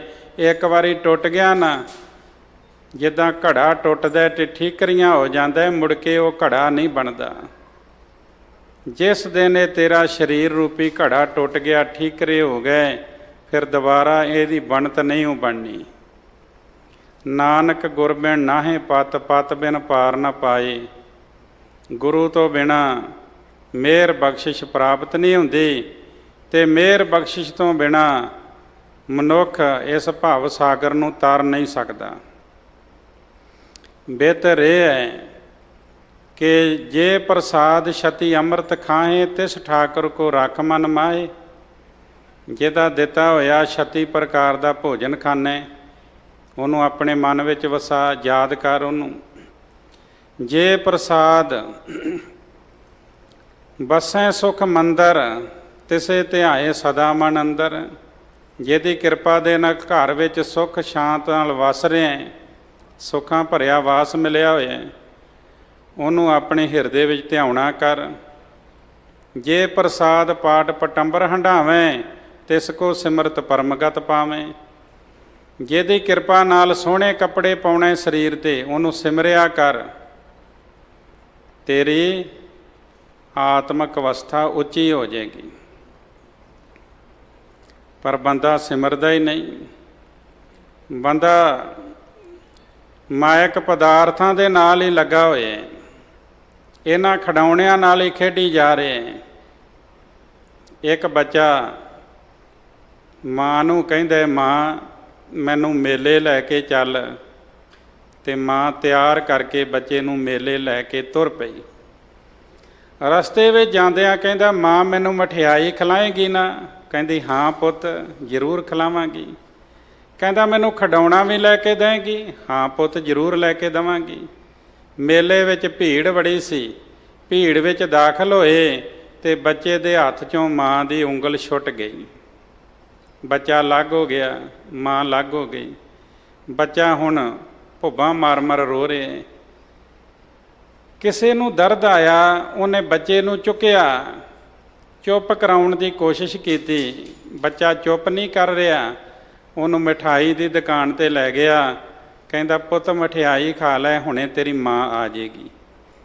ਹੁਣ ਜਿਹੜਾ ਪਹਿਲਾਂ ਕਹਿੰਦਾ ਸੀ ਨਾ, ਮੈਨੂੰ ਮਠਿਆਈ ਲੈ ਕੇ ਦੇਵੇਂਗੀ ਮਾਂ, ਉਹ ਕਹਿੰਦਾ, ਮੈਨੂੰ ਮਠਿਆਈ ਨਹੀਂ ਚਾਹੀਦੀ, ਮੈਨੂੰ ਮੇਰੀ ਮਾਂ ਚਾਹੀਦੀ ਹੈ। ਖਿਡੌਣਿਆਂ ਵਾਲੀ ਦੁਕਾਨ 'ਤੇ ਲੈ ਕੇ ਗਏ। ਕਹਿੰਦੇ, ਪੁੱਤ ਖਿਡੌਣਾ ਲੈ ਕੇ ਖੇਡ ਲੈ, ਹੁਣੇ ਤੇਰੀ ਮਾਂ ਆ ਜਾਏਗੀ। ਕਹਿੰਦਾ, ਮੈਨੂੰ ਖਿਡੌਣਾ ਨਹੀਂ ਚਾਹੀਦਾ, ਮੈਨੂੰ ਮੇਰੀ ਮਾਂ ਚਾਹੀਦੀ ਹੈ। ਸਾਡੇ ਨਾਲੋਂ ਤਾਂ ਉਹ ਬੱਚਾ ਚੰਗਾ ਹੈ ਜਿਹੜਾ ਕਹਿੰਦਾ, ਮੈਨੂੰ ਖਿਡੌਣਾ ਨਹੀਂ, ਮੈਨੂੰ ਮਠਿਆਈ ਨਹੀਂ, ਮੈਨੂੰ ਮੇਰੀ ਮਾਂ ਚਾਹੀਦੀ ਹੈ। ਅਸੀਂ ਪੜ੍ਹਦੇ ਤੇ ਜ਼ਰੂਰ ਹਾਂ, ਤੂੰ ਮੇਰਾ ਪਿਤਾ, ਤੂੰ ਹੈ ਮੇਰਾ ਮਾਤਾ, ਤੂੰ ਮੇਰਾ ਬੰਧਪ, ਤੂੰ ਮੇਰਾ ਭਰਾਤਾ, ਪਰ ਸਾਡੇ ਅੰਦਰ ਐਸੀ ਖਿੱਚ ਨਹੀਂ ਹੈ। ਅਸੀਂ ਤੇ ਪਦਾਰਥਾਂ ਰੂਪੀ ਖਿਡੌਣਿਆਂ ਨਾਲ ਹੀ ਖੇਡੀ ਜਾ ਰਹੇ ਹਾਂ। ਸਾਡਾ ਧਿਆਨ ਤੇ ਖਿਡੌਣਿਆਂ ਵਿੱਚ ਪਰਚ ਗਿਆ, ਸਾਡਾ ਧਿਆਨ ਤੇ ਮਿੱਠੇ ਪਦਾਰਥਾਂ ਵਿੱਚ ਹੀ ਪਰਚ ਗਿਆ ਹੈ।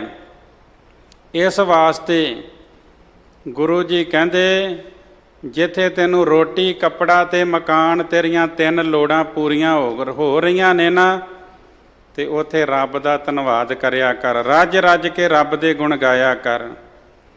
ਉਸ ਪਰਮਾਤਮਾ ਨੇ ਇਸ ਪਾਣੀ ਤੇ ਜਿਨ ਤੂੰ ਘਰਿਆ, ਮਾਟੀ ਕਾਲੇ ਦੇਹੁਰਾ ਕਰਿਆ, ਉਕਤ ਜੋਤ ਲੈ ਸੁਰਤ ਪਰੀਖਿਆ, ਮਾਤ ਗਰਭ ਮੈਂ ਹਾਥ ਦੇ ਰਾਖਿਆ। ਕਿੰਨੇ ਉਪਕਾਰ ਗਿਣਾਵਾਂ ਤੈਨੂੰ ਜਿਹੜੇ ਤੇਰੇ ਉੱਤੇ ਰੱਬ ਨੇ ਕੀਤੇ ਨੇ, ਪਰ ਤੂੰ ਰੱਬ ਦਾ ਨਾਂ ਹੀ ਨਹੀਂ ਜਪਦਾ, ਤੂੰ ਰੱਬ ਦਾ ਨਾਂ ਹੀ ਨਹੀਂ ਲੈਂਦਾ। ਤੇ ਫਿਰ ਕਹਿਣ ਲੱਗੇ, ਰਾਖਨ ਹਾਰ ਸੰਭਾਰ ਜਨਾ, ਸਗਲੇ ਛੋੜ ਵਿਚਾਰ ਮਨਾ। ਤੂੰ ਹੋਰ ਕੰਮਾਂ ਵਿੱਚ ਲੱਗਾ ਹੋਇਆ ਨਾ, ਰੱਬ ਨੂੰ ਭੁਲਾ ਕੇ ਤੂੰ ਉਹਨੂੰ ਯਾਦ ਕਰ। ਹੋਰ ਸਾਰੇ ਮਾਇਕ ਪਦਾਰਥਾਂ ਦੇ ਵਿਚਾਰ ਆਪਣੇ ਹਿਰਦੇ ਵਿੱਚੋਂ ਕੱਢ ਦੇ। ਜਿਨ ਦੀਏ ਤੁਧ ਬਾਪ ਮੈਂ ਤਾਰੀ, ਜਿਨ ਦੀਏ ਭਰਾਤ ਪੁਧਾਰੀ, ਜਿਨ ਦੀਏ ਤੁਧ ਬਨਤਾ ਅਰਮੀਤਾ, ਤਿਸ ਠਾਕਰ ਕੋ ਰੱਖ ਲਿਓ ਚੀਤਾ।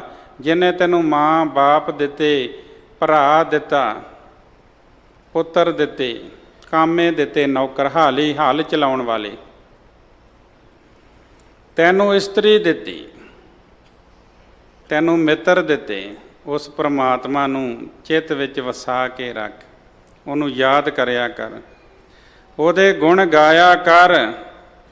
ਪਰ ਬੰਦਾ ਨਾਮ ਜਪਣ ਲੱਗਿਆਂ ਆਲਸੀ ਹੋ ਜਾਂਦਾ ਹੈ, ਬੰਦੇ ਨੂੰ ਆਲਸ ਆ ਜਾਂਦਾ ਹੈ। ਨਾਮ ਕੀ ਬੇਲਾ ਪੈ ਪੈ ਸੋਇਆ, ਬੰਦਾ ਨਾਮ ਜਪਣ ਲੱਗਿਆਂ ਆਲਸੀ ਬਣ ਜਾਂਦਾ ਹੈ। ਠੀਕ ਕਹਿ ਦਿੱਤਾ ਕਬੀਰ, ਸੂਖ ਨਾ ਇਹ ਜੁਗ, ਕਰੇ ਜੋ ਬਹੁਤੇ ਮੀਤ। ਜਿਹੜਾ ਬਹੁਤੇ ਮਿੱਤਰ ਬਣਾਵੇ ਨਾ, ਉਹਨੂੰ ਸੁੱਖ ਨਹੀਂ ਮਿਲਦਾ। ਸੁੱਖ ਕਿਹਨੂੰ ਮਿਲਦਾ ਹੈ? ਜਿਹੜਾ ਇੱਕ ਪਰਮਾਤਮਾ ਵਿੱਚ ਚਿੱਤ ਜੋੜੇ, ਇੱਕ ਪ੍ਰਭੂ ਵਿੱਚ ਆਪਣਾ ਮਨ ਲਾਵੇ, ਤੇ ਫਰਜ਼ ਵੀ ਬਣਦਾ। ਜੀਵਨ ਦਾ ਮਨੋਰਥ ਹੈ, ਤੇ ਕਿਉਂ ਨਹੀਂ ਪਰਮਾਤਮਾ ਦਾ ਨਾਮ ਜਪੇਗਾ? ਜ਼ਰੂਰ ਜਪਣਾ ਚਾਹੀਦਾ। ਉਹਨੇ 36 ਪ੍ਰਕਾਰ ਦਾ ਭੋਜਨ ਦਿੱਤਾ, ਪਚਾਉਣ ਵਾਸਤੇ ਅੰਦਰ ਮਿਹਦਾ ਦਿੱਤਾ, ਇਹ ਅੰਗ ਬਣਾਏ। ਉਹਨੇ ਧਰਤੀ ਦਿੱਤੀ, ਹੋਰ ਵਰਤਨ ਵਲੇਵੇ ਦਾ ਸਮਾਨ ਦਿੱਤਾ। ਉਸ ਪਰਮਾਤਮਾ ਨੂੰ ਯਾਦ ਕਰਨਾ ਫਰਜ਼ ਬਣਦਾ ਹੈ। ਪਰ ਹੋਇਆ ਕਿ ਖਸਮ ਵਿਸਾਰ ਆਨ ਕਮ ਲਾਗੇ। ਅੱਖਾਂ ਦਿੱਤੀਆਂ, ਕੰਨ ਦਿੱਤੇ, ਹੱਥ ਦਿੱਤੇ, ਪੈਰ ਦਿੱਤੇ, ਰਸਨਾ ਦਿੱਤੀ, ਨਾਸਕਾਂ ਦਿੱਤੀਆਂ, ਬੜਾ ਕੁਝ ਦਿੱਤਾ ਪ੍ਰਮਾਤਮਾ ਨੇ। ਕਈ ਵਾਰ ਕਹਿੰਦਾ ਮੈਨੂੰ ਕੁਝ ਨਹੀਂ ਦਿੱਤਾ, ਐਨਾ ਕੀਮਤੀ ਤੈਨੂੰ ਸਰੀਰ ਦੇ ਦਿੱਤਾ। ਫਿਰ ਇੱਕ ਗੱਲ ਕਹਿੰਦੇ ਆ, ਅਪਵਿੱਤਰ ਤੋਂ ਤੈਨੂੰ ਪਵਿੱਤਰ ਬਣਾ ਦਿੱਤਾ। ਸਾਰੀ 84 ਲੱਖ ਜੂਨ ਦਾ ਸਰਦਾਰ ਬਣਾ ਦਿੱਤਾ। ਹੁਣ ਤੂੰ ਭਾਵੇਂ ਆਪਣੇ ਜੀਵਨ ਮਨੋਰਥ ਵਿੱਚ ਕਾਮਯਾਬ ਹੋਵੇਂ ਜਾਂ ਨਾ ਹੋਵੇਂ, ਪਰ ਇੱਕ ਤੈਨੂੰ ਸਲਾਹ ਦਿੰਦੇ ਆ ਕਿ ਉਸ ਪਰਮਾਤਮਾ ਦਾ ਸਿਮਰਨ ਕਰਿਆ ਕਰ, ਤੇ ਜਿਹੜਾ ਸਿਮਰਨ ਕਰਦਾ ਉਹਦੇ ਕਾਰਜ ਰਾਸ ਹੋ ਜਾਂਦੇ ਨੇ। ਪਰ ਬੰਦੇ ਨੂੰ ਜਿੰਨਾ ਮਰਜ਼ੀ ਸਮਝਾ ਲਓ, ਸਮਝਦਾ ਹੀ ਨਹੀਂ।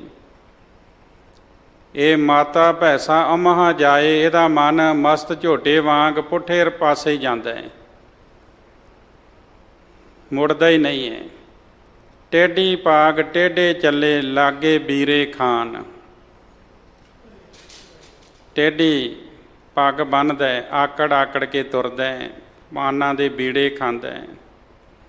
ਭਾਓ ਭਗਤ ਸਿਉ ਕਾਜ ਨਾ ਕਛੂ ਹੈ, ਮੇਰੋ ਕਾਮ ਦੀਵਾਨ। ਦੀਵਾਨ ਕਹਿੰਦੇ ਨੇ ਸਭਾ ਕਚਹਿਰੀ, ਹਕੂਮਤ ਕਰਨੀ। ਕਹਿੰਦੇ ਮੇਰਾ ਕੰਮ ਤੇ ਹਕੂਮਤ ਕਰਨੀ ਹੈ। ਆ ਪਰਮਾਤਮਾ ਦੀ ਭਗਤੀ ਨਾਲ ਮੇਰਾ ਕੋਈ ਸਰੋਕਾਰ ਨਹੀਂ ਹੈ। ਰਾਮ ਵਸਾਰਿਓ ਹੈ ਅਭਿਮਾਨ। ਅਹੰਕਾਰ ਦੇ ਵਿੱਚ ਆ ਕੇ ਪਰਮਾਤਮਾ ਨੂੰ ਹੀ ਭੁਲਾ ਦਿੱਤਾ ਹੈ ਬੰਦੇ ਨੇ, ਪਰਮਾਤਮਾ ਨੂੰ ਭੁਲਾ ਦਿੱਤਾ ਹੈ। ਦੇਖੋ ਹਕੂਮਤ ਦੇ ਨਸ਼ੇ ਵਿੱਚ ਮਸਤ ਹੈ, ਕਹਿੰਦਾ ਮੇਰਾ ਕੰਮ ਨਹੀਂ ਹੈ ਰੱਬ ਦਾ ਨਾਂ ਲੈਣਾ। ਕਨਕ ਕਾਮਣੀ ਮਹਾ ਮੋਹਣੀ, ਪੇਖ ਪੇਖ ਸੱਚ ਮਾਨ। ਇਹ ਸੋਨੇ ਨੂੰ, ਇਸਤਰੀ ਨੂੰ ਸਦਾ ਰਹਿਣ ਵਾਲੇ ਮੰਨੀ ਬੈਠਾ ਹੈ। ਲਾਲਚ ਝੂਠ ਵਿਚਾਰ ਮਹਾਮਦ, ਇਹ ਬਿਦ ਔਦ ਬਿਹਾਨ। ਝੂਠੇ ਲਾਲਚਾਂ ਵਿੱਚ ਇਹਦੀ ਜਿਹੜੀ ਉਮਰ ਹੈ ਉਹ ਬਤੀਤ ਹੋ ਰਹੀ ਹੈ। ਝੂਠੇ ਲਾਲਚਾਂ ਵਿੱਚ ਲੱਗ ਕੇ ਸਾਰੀ ਉਮਰ ਬਤੀਤ ਹੋ ਗਈ, ਪਰਮਾਤਮਾ ਦਾ ਨਾਮ ਨਹੀਂ ਜਪਿਆ। ਹੁਣ ਪੈਰ ਵੀ ਥੜਕਣ ਲੱਗ ਪਏ ਨੇ, ਹੱਥ ਕੰਬਣ ਲੱਗ ਪਏ, ਨੇਤਰਾਂ ਵਿੱਚ ਜਾਲਾ ਆ ਗਏ, ਕੰਨ ਸੁਣਨੋਂ ਰਹਿ ਗਏ ਨੇ, ਬੋਲ ਵੀ ਠੀਕ ਤਰ੍ਹਾਂ ਨਹੀਂ ਨਿਕਲਦਾ, ਅਜੇ ਵੀ ਪਰਮਾਤਮਾ ਦਾ ਨਾਮ ਨਹੀਂ ਜਪਦਾ, ਅਜੇ ਵੀ ਰੱਬ ਦਾ ਨਾਂ ਨਹੀਂ ਲੈਂਦਾ। ਤੇ ਫਿਰ ਕਬੀਰ ਸਾਹਿਬ ਨੇ ਕਹਿ ਦਿੱਤਾ, ਕਹਿ ਕਬੀਰ ਅੰਤ ਕੀ ਬੇਰ, ਆਏ ਲਾਗੋ ਕਾਲ ਨਿਧਾਨ। ਫਿਰ ਇੱਕ ਸਮਾਂ ਆਇਆ, ਮੌਤ ਸਿਰ 'ਤੇ ਆ ਕੇ ਖਲੋ ਗਈ। ਕਦੀ ਵਿਚਾਰ ਹੀ ਨਹੀਂ ਕੀਤੀ, ਕਵਨ ਕਾਜ ਸਿਰਜੇ ਜਗ ਭੀਤਰ, ਜਨਮ ਕਵਨ ਫਲ ਪਾਇਆ। ਕਿਸ ਵਾਸਤੇ ਸੰਸਾਰ 'ਤੇ ਆਇਆ, ਕੀ ਪ੍ਰਾਪਤੀ ਕੀਤੀ ਇੱਥੇ ਆ ਕੇ। ਭਾਵਨਿਤ ਤਰਨ ਤਾਰਨ ਚਿੰਤਾ ਮਨ, ਇੱਕ ਨਿਮਖ ਨਾ ਇਹ ਮਨ ਲਾਇਆ। ਜਿਹੜਾ ਪ੍ਰਮਾਤਮਾ ਸੰਸਾਰ ਸਮੁੰਦਰ ਤੋਂ ਪਾਰ ਕਰਨ ਵਾਲਾ ਹੈ, ਜਿਹੜਾ ਮਨ ਇੱਛੇ ਫਲ ਦੇਣ ਵਾਲਾ ਹੈ, ਉਹਦੇ ਨਾਲ ਇੱਕ ਨਿਮਖ ਵੀ ਮਨ ਨਹੀਂ ਜੋੜਿਆ। ਗੋਬਿੰਦ ਹਮ ਐਸੇ ਅਪਰਾਧੀ, ਜਿਨ ਪ੍ਰਭ ਜੀਓ ਪਿੰਡ ਥਾ ਦੀਆ, ਤਿਸ ਕੀ ਭਾਉ ਭਗਤ ਨਹੀਂ ਸਾਧੀ। ਜਿਸ ਨੇ ਜਿੰਦ ਟਿਕਾ ਕੇ ਸਰੀਰ ਬਣਾ ਕੇ ਸੰਸਾਰ ਵਿੱਚ ਭੇਜਿਆ, ਉਹਦੀ ਪ੍ਰੇਮਾ ਭਗਤੀ ਨਹੀਂ ਕੀਤੀ। ਬੰਦਾ ਹੋਰ ਪਾਸੇ ਹੀ ਲੱਗਾ ਰਿਹਾ। ਕਿੱਧਰ ਲੱਗਾ ਰਿਹਾ? ਪਰ ਧਨ ਪਰ ਤਨ ਪਰਤੀ ਨਿੰਦਾ, ਪਰ ਅਪਵਾਦ ਨਾ ਛੂਟੇ। ਆਵਾਗਮਨ ਹੋਤ ਹੈ ਫੁਨ ਫੁਨ, ਇਹ ਪ੍ਰਸੰਗ ਨਾ ਟੂਟੇ। ਪਰਾਈ ਨਿੰਦਾ ਵਿੱਚ ਲੱਗਾ ਰਿਹਾ, ਪਰਾਏ ਧਨ ਦੇ ਉੱਤੇ ਨਿਗਾਹ, ਪਰਾਏ ਘਰ ਵਿੱਚ ਝਾਤ ਮਾਰਦਾ। ਜੇ ਘਰ ਕਥਾ ਹੋਤ ਹਰ ਸੰਤਨ, ਇੱਕ ਨਿਮਖ ਨਾ ਕੀਨੋ ਮੈਂ ਫੇਰਾ। ਜਿੱਥੇ ਕਥਾ ਕੀਰਤਨ ਹੁੰਦਾ ਹੈ, ਸਤ ਸੰਗਤ ਜੁੜਦੀ, ਉੱਥੇ ਮਨ ਹੀ ਨਹੀਂ ਲੱਗਦਾ ਬੰਦੇ ਦਾ। ਲੰਪਟ ਚੋਰ ਦੂਤ ਮਤਵਾਰੇ, ਤਿੰਨ ਸੰਗ ਸਦਾ ਬਸੇਰਾ। ਇਹਨਾਂ ਨਾਲ ਸੰਗਤ ਹੈ, ਇਹਨਾਂ ਨਾਲ ਮਨ ਮੰਨਦਾ ਹੈ।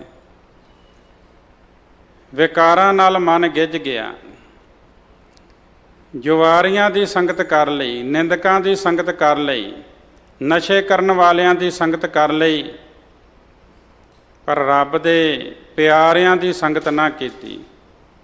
ਕਾਮ ਕ੍ਰੋਧ ਮਾਇਆ ਮਦ ਮਤਸਰ ਇਹ ਸੰਪੈ ਮੋਹ ਮਾਹੀ, ਆਹ ਖਜ਼ਾਨਾ ਮੈਂ ਇਕੱਠਾ ਕੀਤਾ, ਵਿਕਾਰਾਂ ਦਾ ਖਜ਼ਾਨਾ,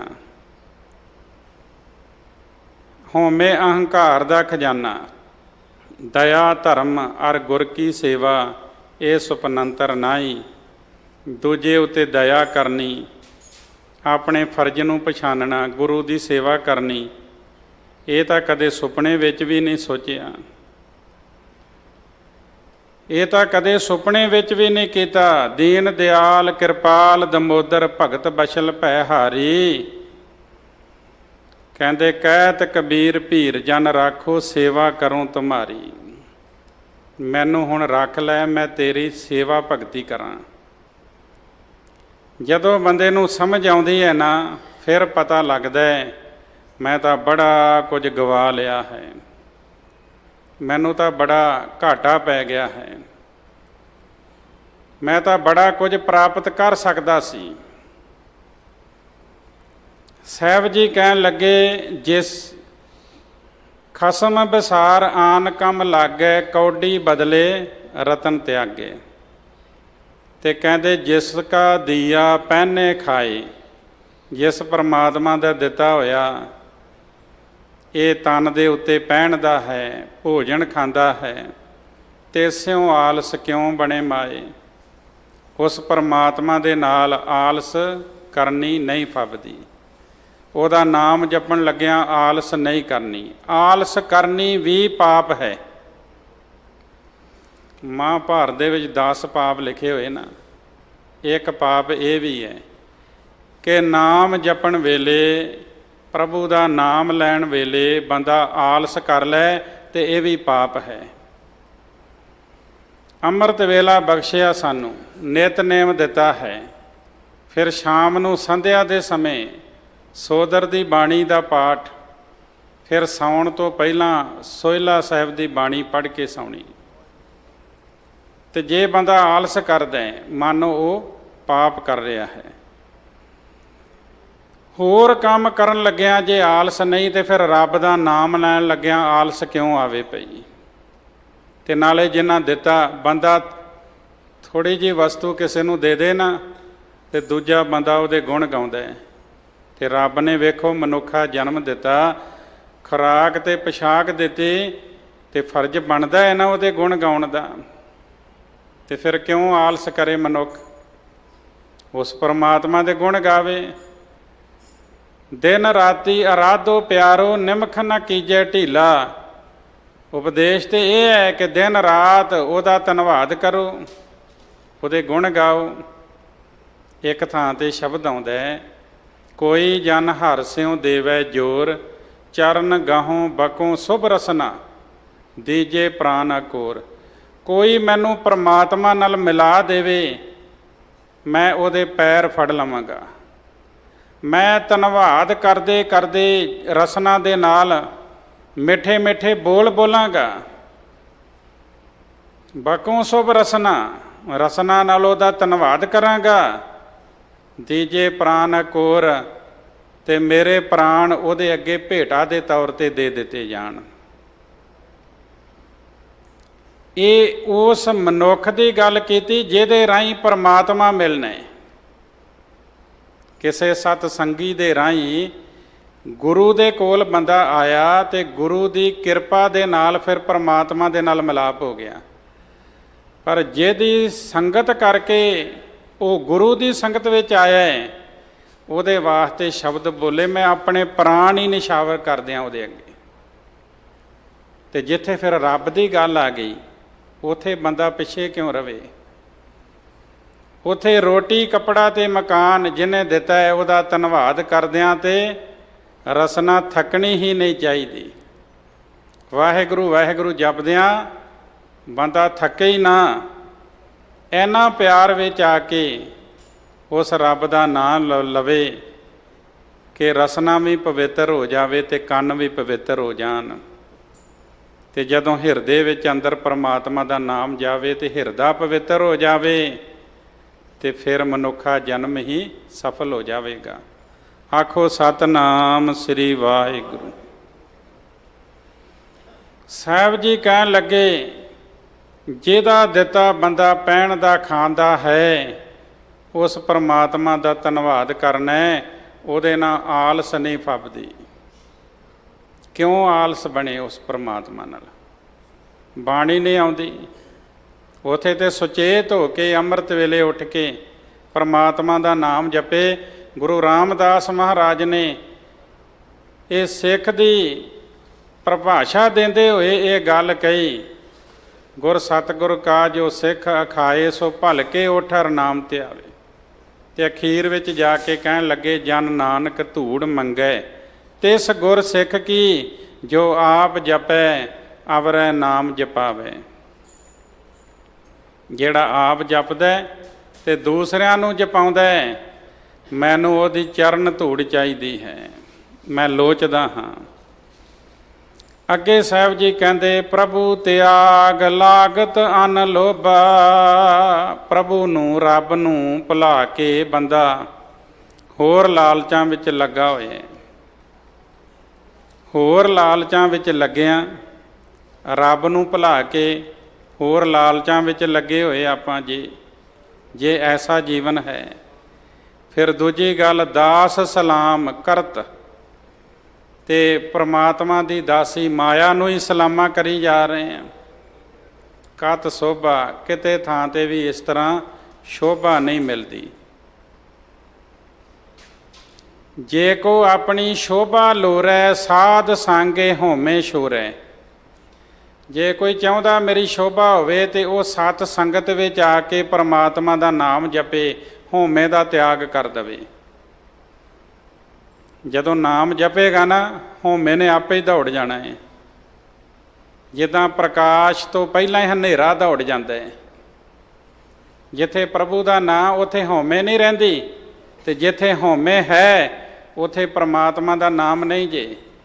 ਜਬ ਹਮ ਹੋਤੇ ਤਬ ਤੂੰ ਨਾਹੀ, ਅਬ ਤੂੰ ਹੀ ਮੈਂ ਨਾਹੀ। ਜਦੋਂ ਪ੍ਰਭੂ ਦੀ ਯਾਦ ਟਿਕ ਜਾਵੇ, ਪ੍ਰਭੂ ਦਾ ਨਾਮ ਅੰਦਰ ਵਸ ਜਾਏ, ਫਿਰ ਹੋਮੇ ਦੌੜ ਜਾਂਦੀ। ਪਰਮਾਤਮਾ ਨੂੰ ਤਿਆਗ ਕੇ ਬੰਦਾ ਹੋਰ ਲਾਲਚਾਂ ਵਿੱਚ ਲੱਗੇ, ਮਾਇਆ ਦੀ ਦਾਸੀ ਨੂੰ, ਪ੍ਰਭੂ ਦੀ ਦਾਸੀ ਮਾਇਆ ਨੂੰ ਸਲਾਮਾਂ ਕਰੇ, ਮਾਇਆ ਵਿੱਚ ਚਿੱਤ ਜੋੜੇ, ਤੇ ਇਸ ਤਰੀਕੇ ਦੇ ਨਾਲ ਉਹਨੂੰ ਸ਼ੋਭਾ ਨਹੀਂ ਮਿਲਦੀ। ਅੰਮ੍ਰਿਤ ਰਸ ਖਾਵੇ ਖਾਨ ਪਾਨ। ਪਰਮਾਤਮਾ ਦੇ ਦਿੱਤੇ ਹੋਏ ਦੇਖੋ ਕਿੰਨੇ ਬੰਦਾ ਸਵਾਦ ਲਈ ਭੋਜਨ, ਅੰਮ੍ਰਿਤ ਰਸ ਉਹ ਖਾਂਦਾ ਹੈ ਔਰ ਪਹਿਨਦਾ ਹੈ। ਤਨ ਦੇ ਉੱਤੇ ਕੱਪੜੇ ਪਹਿਨਦਾ ਹੈ ਤੇ ਦਿੱਤੇ ਹੋਏ ਭੋਜਨ। ਰੱਬ ਦੀ ਕਿਰਪਾ ਤੋਂ ਬਿਨਾਂ ਕੁਝ ਨਹੀਂ ਜੇ ਮਿਲਦਾ।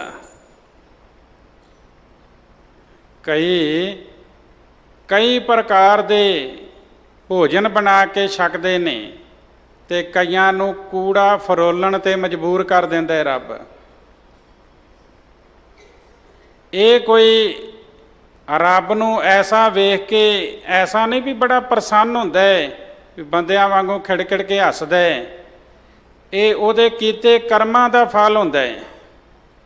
ਕੀਤੇ ਕਰਮਾਂ ਦੇ ਫਲ ਅਨੁਸਾਰ ਹੀ ਉਹ ਅੱਗੇ ਲੇਖ ਲਿਖਦਾ ਹੈ।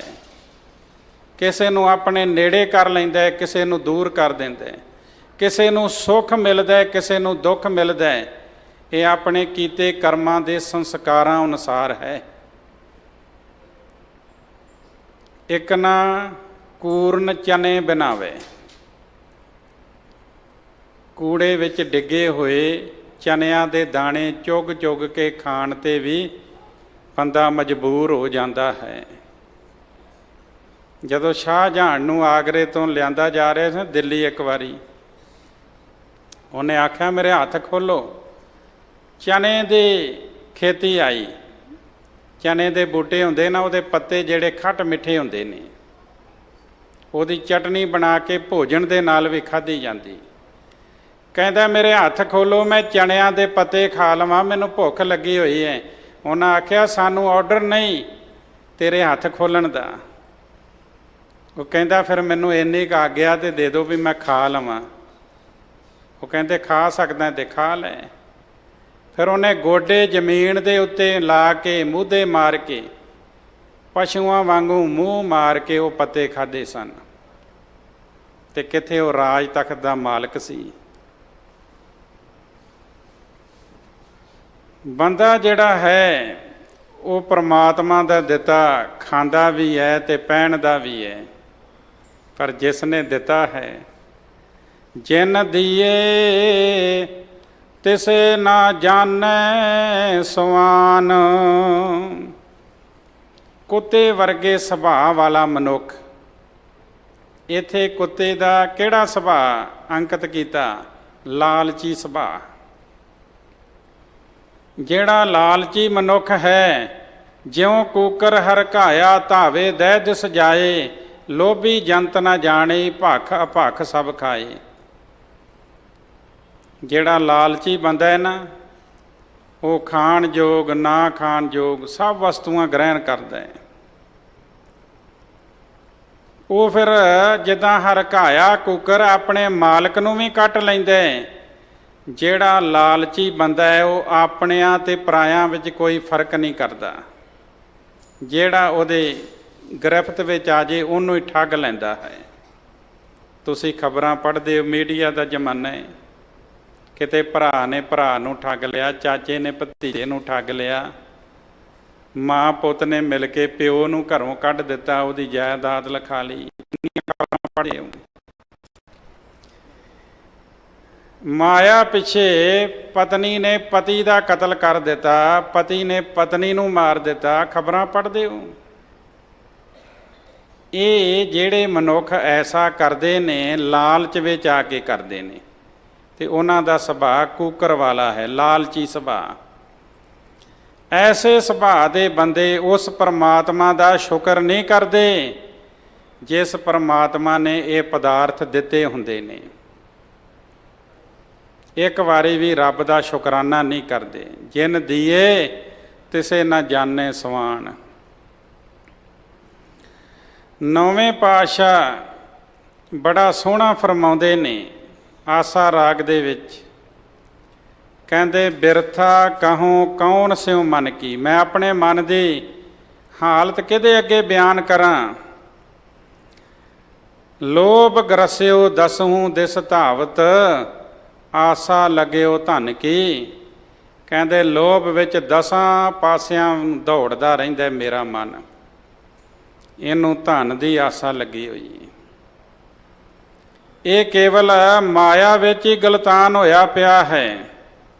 ਸੁਖ ਕੇ ਹੇਤ ਬਹੁਤ ਦੁੱਖ ਪਾਵਤ, ਸੇਵ ਕਰਤ ਜਨ ਜਨ ਕੀ। ਕਹਿੰਦੇ ਸੁਖ ਵਾਸਤੇ ਹਰੇਕ ਦੀ ਸੇਵਾ ਕਰਦਾ ਹੈ, ਤੇ ਫਿਰ ਇਹ ਸੁੱਖ ਦੇ ਬਦਲੇ ਸਗੋਂ ਦੁੱਖ ਪ੍ਰਾਪਤ ਕਰਦਾ ਹੈ। ਦੁਆਰੇ ਦੁਆਰ ਸਵਾਨ ਜਿਉਂ ਡੋਲਤ ਨਹਿ ਸੁਧ ਰਾਮ ਭਜਨ ਕੀ। ਜਿੱਦਾਂ ਕੂਕਰ ਦਰ ਦਰ ਉੱਤੇ ਭਟਕਦਾ ਹੈ, ਇੱਦਾਂ ਇਹ ਵੀ ਦਰ ਦਰ ਉੱਤੇ ਭਟਕਦਾ ਹੈ। ਇਹਨੂੰ ਪਰਮਾਤਮਾ ਦੇ ਭਜਨ ਦੀ, ਪ੍ਰਭੂ ਦੇ ਸਿਮਰਨ ਦੀ ਸੋਝੀ ਨਹੀਂ ਹੈ। ਨਹਿ ਸੁਧ ਰਾਮ ਭਜਨ ਕੀ। ਮਾਨਸ ਜਨਮ ਅਕਾਰਥ ਖੋਵਤ, ਲਾਜ ਨ ਲੋਕ ਹਸਨ ਕੀ। ਮਨੁੱਖਾ ਜਨਮ ਅਜਾਈ ਹੀ ਗਵਾਰਿਆ ਹੈ। ਲੋਕ ਮਜ਼ਾਕਾਂ ਕਰਦੇ ਨੇ, ਪਰ ਇਹਨੂੰ ਕੋਈ ਲੱਜਾ ਨਹੀਂ ਆਉਂਦੀ।